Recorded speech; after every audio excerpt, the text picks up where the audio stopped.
Hello नमस्कार, कसे आहात सर्वजण. सर्वांना सर्वप्रथम श्री स्वामी समर्थ आणि ओम नमः शिवाय. आजचा दिवस तुम्हाला खूप छान आनंदाचा व आरोग्यदायी जावो. तर आज आपण करणार आहोत ड्रायफ्रूटचे लाडू. तर त्यासाठी साहित्य घेतलेलं आहे मी 2 प्रकारच्या खारका घेतलेल्या आहेत, मखाणे घेतलेले आहेत, डिंक भाजून घेतलेला आहे आणि एक बिया आहेत. त्या कशाचे आहेत त्याचं नाव मला माहीत नाही, पण ग्रीन कलरचे आहेत. आणि बदाम घेतलेले आहेत, काजू घेतलेले आहेत. हे सर्व साहित्य जे आहे ना ते मी काय केलेलं आहे, तूप टाकून थोडं थोडं करून भाजून घेतलेलं आहे. सगळं साहित्य जे आहे ते आपल्याला थोडं थोडं करून भाजायचं आहे. कुठलीही वस्तू याच्यामध्ये स्किप करायची नाही. भाजण्यासाठी आपल्याला सगळ्या वस्तू ज्या आहेत त्या अशा भाजून घ्यायच्या आहेत. तसं मी डिंक भाजून घेतलेलं आहे, खारका, काजू, बदाम सगळं भाजून घेतलेलं आहे.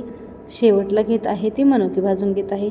थोडीशी याच्यामध्ये आपल्याला सोप विलायची पण टाकायची आहे, पण मी टाकलेली नाही. म्हटलं उपवास वगैरे असेल तर बडीशोप चालत नाही. एखाद्या वेळेस आपणसुद्धा एखादा खाऊन बघतो, तर त्यासाठी मी ते स्किप केलेलं आहे. कारण बडीशोप उपवासाला नाही चालत. तुमच्या इकडे चालत असेल तर तुम्ही टाकू शकता. एवढे सोपे लाडू आहेत ना हे. मलाही वाटलं नव्हतं की साखर आणि गूळ न घालता हे लाडू एवढे चविष्ट होतील आणि एवढ्या पटकन बनतील. तर ते मला इझी वाटलेच नव्हते, पण ते खूप इझी झाले.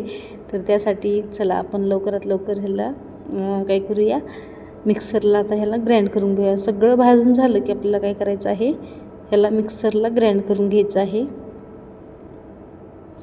मनुके खूप फुगलेले आहेत, तुपामध्ये टाकून भाजलेले आहेत त्यावेळेस.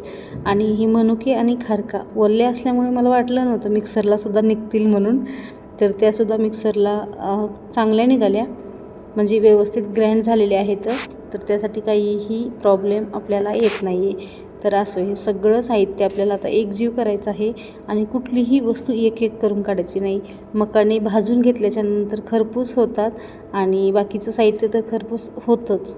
फक्त राहतं ह्यामध्ये काय, तर खारका आणि मनुके ओले राहतात. तर ते थोडेसे आपल्याला मिक्स करून काढले तर पटकन मिक्सरमधून काढायला सोपे जातात. तर बघा ह्याच्यामध्ये मी हे सगळं मिक्स केलेलं आहे. जे साहित्य मी मिक्सरला काढलेलं आहे ते एकजीव करून घेतलेलं आहे.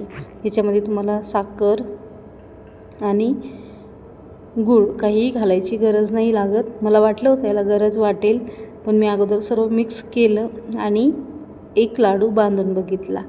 तर खूप छान मस्त, दोन्ही हाताची सुद्धा ह्याला गरज लागत नाही आहे. एके हाताने सुद्धा हा लाडू तुम्ही खूप छान बांधू शकता. आणि मी फर्स्ट टाईम केलेला आहे, त्यामुळे मला ह्या लाडूचा खूप आनंद झालेला आहे की साखर आणि गूळ न घालता लाडू कसे बनतात हा प्रश्न मलासुद्धा पडायचा. पण ते मीच आज बांधलेले आहेत, त्यामुळे मला खूप सोपे वाटत आहेत आणि आनंदसुद्धा वाटत आहे की ह्याला आपण कुठलाही गूळ साखर न घालता बघा एका हाताने खूप इझिली बांधता येतात. म्हणून खूप आनंद झालेला आहे. तर असं तुम्हालासुद्धा ही रेसिपी करायची असेल तर खूप सोपी आहे आणि आवडली तर नक्की करून बघा. चवीलासुद्धा छान आहेत. हे लाडू सगळ्यांच्या उपयोगासाठी आहेत. म्हातारे माणसांसाठी, त्याचबरोबर पेशंटसाठी, आजारी माणसांसाठी, त्याचबरोबर आपल्यासाठी सुद्धा, कारण ह्याच्यामध्ये डिंक वगैरेसुद्धा आपण घातलेलं आहे. तर चला, रेसिपी जर तुम्हाला आवडली असेल तर लाईक, शेअर आणि सबस्क्राईब करायला विसरू नका. तर चला पुन्हा भेटूया नेक्स्ट व्हिडिओ.